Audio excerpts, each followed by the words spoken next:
Welcome to the Tea Time Podcast, where it's all about taking a few healthy minutes each day just for you, with your host, Sharissa Bradley. Hello, and welcome back to another episode for the Tea Time Podcast. My name is Sharissa Bradley, and I am so excited that you are here. We are wrapping up the series. We just have 2 episodes left of the Journey Back to Health series. Today, we are talking about the 6 steps to getting your life back. This is chapter 18, and it is finally where we get to the part where we start to do the things and take all of the action and make ourselves a plan and create a strategy to actually get better, to actually heal, and to actually find ourselves in a place where we have energy and strength and capacity and joy and bliss. And here we are in the last chapter of the book to just really get to the meat and potatoes of it. And this is the 6 steps. So step 1 is to find a doctor that will hear you.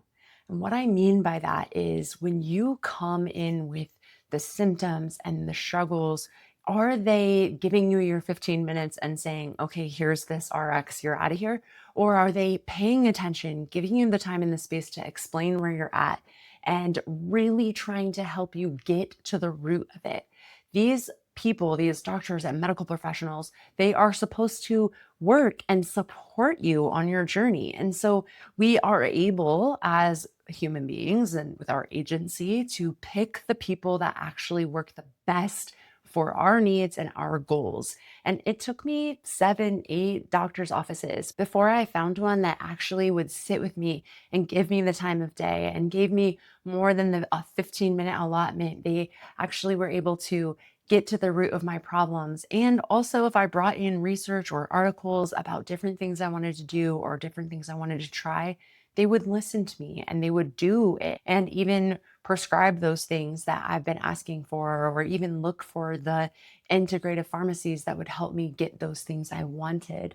So this is what I mean by find a doctor that will hear you. It's not just somebody that will take you or take your insurance. If you are really truly trying to heal your body, then you need someone who's in your corner. And this part of finding a doctor that will hear you is part of building your team.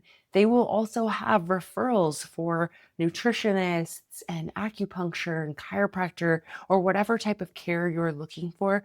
They should have a network of people that they know, and they should be able to recommend you to a hormone specialist and people who can really, truly help you get to the bottom of your healing.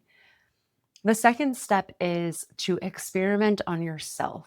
Now, when we look at the research or the studies that are out there, what we're actually being reported to are the means or the averages or what most people did. And it's very challenging to compare ourselves to just the general population and just say, okay, because it worked for them, it might work for me. That's not necessarily true. We need to be our own guinea pig. We need to do the experimentation on ourselves. What does it feel like if I have a bedtime routine? What does it feel like if I cut out gluten? What does it feel like if I add extra vitamins or extra minerals? What does it feel like if I don't eat dairy for a month? Do this experimentation on yourself so that you can truly see how those things benefit and react in your body. Step 3 on our list is actual healing.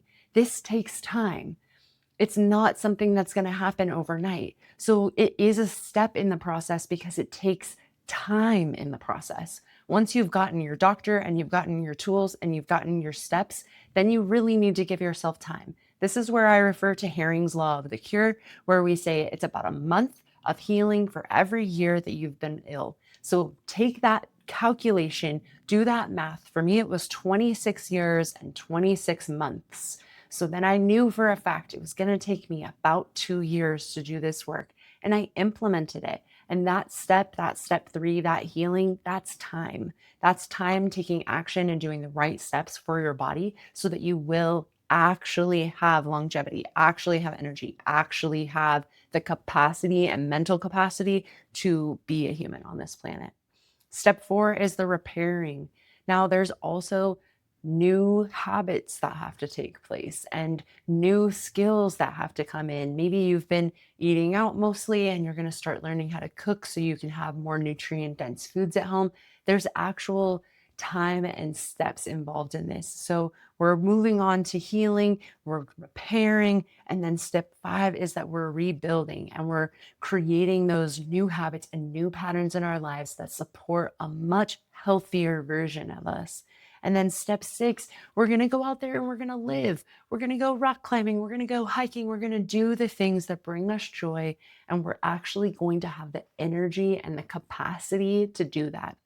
For this section of the book, I actually do have a workbook on the website. It has the 6 steps. It has them in detail. It's completely free. So sharissabradley.com/book, and then you go to extras, and there's this workbook. You download it, and it's completely free. You can print it as many times as you want. And this part of the book is where we implement the things that we've learned. We gather the team. There's places in the workbook for you to have different questions to ask health professionals to see if their values are in alignment with your own, to see if their goals will match your goals. So I definitely recommend having this workbook on hand. It becomes your own little guide for that experiment on yourself part, where you can write down the types of foods that you're eating, the sleep that you're getting, your habits with water, your habits with exercise, and really figure out where you are now. I have a baseline quiz in there, and then where you're headed, your goals, and then there's a 3-month and a 6-month check-in there as well. So if you are somebody who really wants to take all this accountability and you really want to take action, then I highly recommend going and getting that workbook. It does have this last chapter, the 6 steps to getting your life back, as well as the next chapter that we'll talk about, the conclusion and appendix, which actually dig into these things. So if you're a woman, there's a section for your women's needs, women's health. If you're a man, there's a section for men's health and men's needs. So this way that we're actually tracking, where are we at and what do we want to heal? And then how are we going to get our life back? What are some of those goals? What are some of those things that we want to do if we're living a joyful and blissful life? I can imagine that there's quite a long list of things that you would do if you had the capacity, the energy, and the stamina to do it. That is all in this workbook and in this 6 steps. Because when we actually take action on some of these things that we've been learning over the past few weeks, we will be able to implement and feel better in our bodies and feel better in our lives. If you are somebody who's living in pain, if you are somebody who is living with chronic illness or autoimmune disease, I have been there, I see you, and I understand the challenge that it takes to dig out of that horrible, horrible hole. And when we actually are able to take action and put these steps in place and in practice, then I can guarantee you we come out stronger and feeling better and more cognizant, more able to complete sentences, complete thoughts. There were times in my life where, looking at my very own children, I couldn't remember their names, even though I had given them their names. That kind of stuff doesn't happen for me anymore because I'm taking care of my brain, I'm taking care of my body, I'm taking care of my sleep and my movement. So these steps, this workbook, it will help you to encourage you to take action in several areas of your life and also help you to implement these tools. If you can take full accountability and responsibility for your health, there are lots of tools in this book that can help encourage you to keep moving forward, to keep getting healthier and stronger. And I just want that for all of you. I want you to feel your very best, but it takes work, it takes action, and it's challenging. And it definitely does have things like peer pressure and stress, like we've been talking about these past few weeks. And there is time involved and a commitment to yourself that is involved.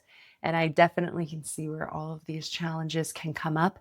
And I think by having a buddy and having these moments to celebrate the wins, you can stack the cards in your favor and just really, truly have a good life. And that's what I want for all of you. I hope that listening to this series has brought you some hope and some encouragement for you to be able to take on this information and just really run with it and have a good life.